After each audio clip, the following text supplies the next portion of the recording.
تو اور جو یہ بات کہ یہ جو ابراہیم علیہ السلام تھے یہ یہودی تھے عیسائی تھے، تو اس کا جواب اگلی آیت میں دیا جا رہا ہے، ام تقولون، تم یہ کہتے ہو، کیا تم یہ کہتے ہو ابراہیم، اسماعیل، اسحاق، یعقوب اور ان کے جو اولادوں میں جتنے پیغمبر گزرے یہ سارے یہودی تھے یا عیسائی تھے؟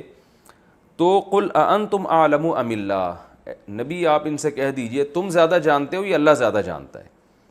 قرآن میں دوسرے مقام پر اس کا جواب یہ دیا گیا کہ وما انزلت التوراۃ والانجیل الا من بعدہ، کہ ابراہیم علیہ السلام اور یعقوب علیہ السلام یہ یہودی کیسے ہو سکتے ہیں؟ انجیل اور تورات تو ان کے بعد نازل ہوئی ہے، تو ظاہر ہے یہ تورات اور انجیل کے مکلف تھے ہی نہیں، اس کے تفصیلی احکام کے، تو تم نے ان پہ بھی یہودی کا لیبل کیسے لگا دیا؟ تو وہاں دلیل سے جواب ہے، یہاں صرف یہ جواب دیا جا رہا ہے کہ زیادہ علم اللہ کے پاس ہے۔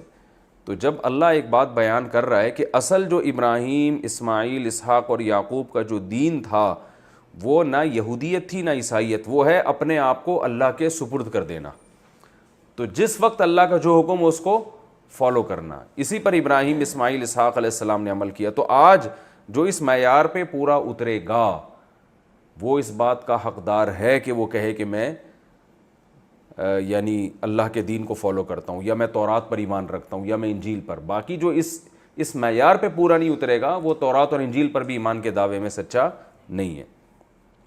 آگے اللہ نے فرمایا وَمَنْ أَظْلَمُ مِمَّنْ كَتَمَ شَهَادَةً عِنْدَهُ مِنَ اللَّهِ، اس سے بڑا ظالم کون ہوگا کہ اس کے پاس شہادت ہو اللہ کی طرف سے اور وہ اسے چھپا لے۔ تو میں نے بتایا تھا کہ قرآن میں کئی جگہوں پر آتا ہے کہ اس سے بڑا ظالم کون ہوگا، یعنی قرآن کہہ رہا ہے سب سے بڑا ظالم یہ ہے، کبھی قرآن کہہ رہا ہے شرک سب سے بڑا ظلم ہے، کبھی قرآن کہہ رہا ہے شہادت کو چھپانا سب سے بڑا ظلم ہے، کبھی قرآن کہہ رہا ہے اللہ پہ جھوٹ باندھنا سب سے بڑا ظلم ہے۔ تو اس سب سے بڑے ظلم کا مطلب ہوتا ہے کہ جس نوعیت کا آگے گناہ بیان کیا جا رہا ہے نا، ان گناہوں کی جنس میں سب سے بڑا جرم یہ ہے۔ اب یہاں پر ایک جرم بیان کیا جا رہا ہے کتمان شہادت، گواہی کو چھپانا، تو گواہی چھپانا ایک ظلم ہے۔ تو اللہ فرماتے ہیں جو اللہ کے پاس اللہ کی طرف سے اس کے پاس گواہی ہو اور وہ والی گواہی چھپا دے، تو گواہی کو چھپانے والے مجرموں میں سب سے بڑا مجرم یہ ہے، یہ مطلب ہوتا ہے اس آیت کا۔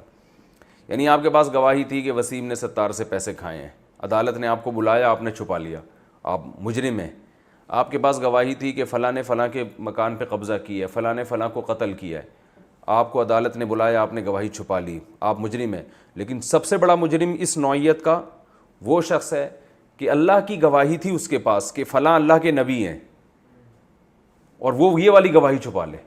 تو اللہ فرماتے ہیں تمہارے پاس تو تورات اور انجیل میں اس بات کی گواہیاں ہیں کہ محمد صلی اللہ علیہ وسلم اللہ کے نبی ہیں، اور تم نے ابراہیم اور اسماعیل کو اپنے کھاتے میں ڈال دیا، اس علیہم السلام کو۔ تو اس سے بڑا ظالم کون ہوگا جو اللہ کی طرف سے اس کے پاس گواہی موجود ہو اور وہ اس گواہی کو چھپا لے۔ جیسے قرب قیامت میں حضرت عیسیٰ علیہ السلام نازل ہوں گے، علماء کے پاس کتابیں ہیں، اس کتابوں میں ان کی علامات ہیں، احادیث صحیحہ سے عوام کو نہیں پتہ ہوتی بسا اوقات۔ اب علماء اگر اس موقع پر وہ گواہی چھپا لیں تو وہ بھی اس کے مصداق ہوں گے۔